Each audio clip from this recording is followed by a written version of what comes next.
Halo Internet Fanners, kembali lagi bersama gue Calvin Lim. Nah, pada video kali ini gue pengen bawain topik yang lumayan agak berat karena ada hitungannya, tapi tenang aja, gue bakal coba bawa sesederhana mungkin sehingga kalian bisa ngikuti. Nah, topiknya apa? Topiknya adalah menjawab pertanyaan kapan sih kita harus order kembali barang jualan kita. Ini cocok banget buat kalian yang satu, punya lumayan banyak stok dan harus sekali pesan lumayan banyak, sama produksinya atau pesenannya lumayan lama nyampenya, contoh 3-4 hari atau 5 hari bahkan berminggu-minggu, karena mungkin kalian impor dari luar negeri atau memang produksinya butuh waktu yang lumayan lama, biasanya bisnis fashion atau bisnis dagang tapi ambil suppliernya dari luar kota tempat kalian tinggal. Nah, emang kenapa harus mempelajari hal tersebut? Karena pada dasarnya kalau kita bicara tentang stok ada dua masalah. Satu, nggak boleh kebanyakan.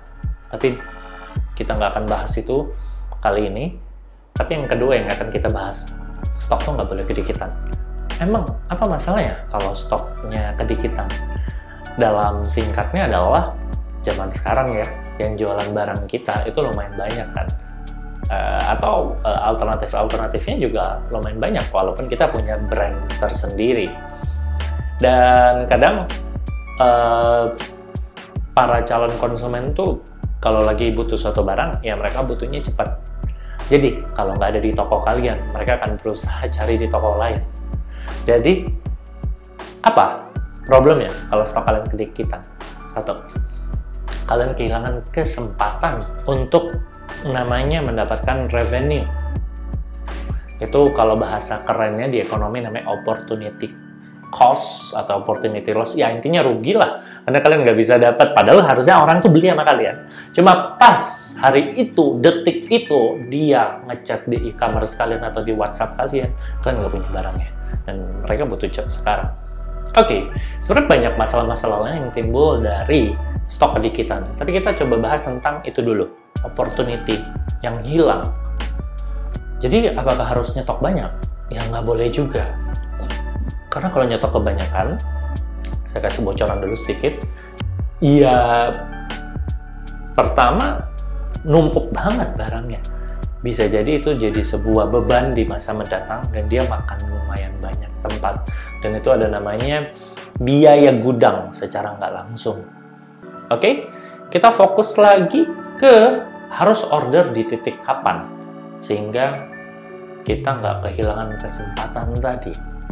Nah, singkatnya kita harus punya namanya minimum stock. Jadi minimum stock itu seolah-olah adalah alarm. Udah kena alarm nih, ayo pesen, kayak gitu, simpelnya. Terus alarmnya apa dasarnya? Alarm tuh kan kayak kalau kita mau bangun pagi. Kenapa alarm si A jam 6 pagi? Kenapa alarm si B jam 7 pagi? Karena beda-beda kan? Nah, nggak ada rumus alarmnya harus 10 unit atau 1 lusin. Itu semua tergantung. Oke? Lalu, tergantung apa? Simpelnya, kita bisa set minimum stok pakai rumus sederhana ini. Oke ya, kalian baca pelan-pelan. Minimum stok rumusnya adalah safety stock ditambah buka kurung rata-rata penjualan per hari dikali lead time. Lead time itu lamanya produksi atau lamanya pengiriman. Kita ambil contoh, misal kita jualan kaos hitam misalnya, atau kaos polos warna apapun. Misal kita punya safety stock 5, artinya itu udah yang pasti minimal harus ada. Tapi itu bukan minimum stok kita pesen. Minimum stok kita pesen adalah 5. Misal ditambah rata-rata kejual sehari itu 3. Dikali lead time. Misal lead time-nya 5 hari. Jadi bayangkan gini, kita jualan kaos, kita kalau mau produksi sama vendor butuh waktu 5 hari dari pesen sampai nyampe. Maka itu lead time-nya 5. Dan berdasarkan data kita, sehari kita kejual 3. Walaupun itu rata-rata ya. Sehingga minimum stok yang baik adalah 5 safety stock tadi ditambah 3 dikali 5 sehingga 20. Artinya ketika sudah 20 itu adalah alarm, ayo pesan kaosnya. Pesannya berapa ya tergantung kebiasaan kalian. Itu nanti ada pembahasannya sendiri. Terus kenapa harus seperti itu? Kenapa nggak tunggu habis saja? Bayangkan gini, kalau kalian baru mesen waktu tinggal 10, bayangkan. Terus, oh saya pesennya Pak, mau pesen 5 lusin kaos hitam misalnya. Itu hari ini nih baru mesen, pas tinggal 10.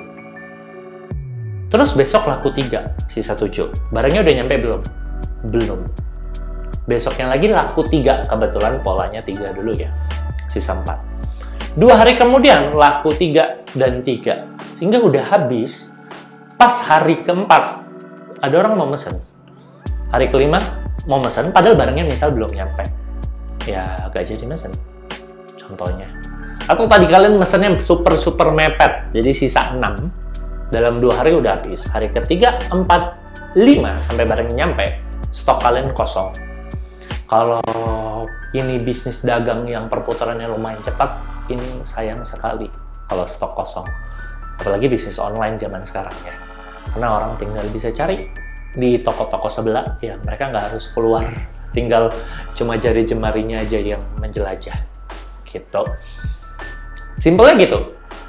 Jadi, itu rumusnya. Saya ulangi. Berapa safety stocknya ditambah, buka kurung, rata-rata terjual, dikali lead time, atau berapa lama produksinya.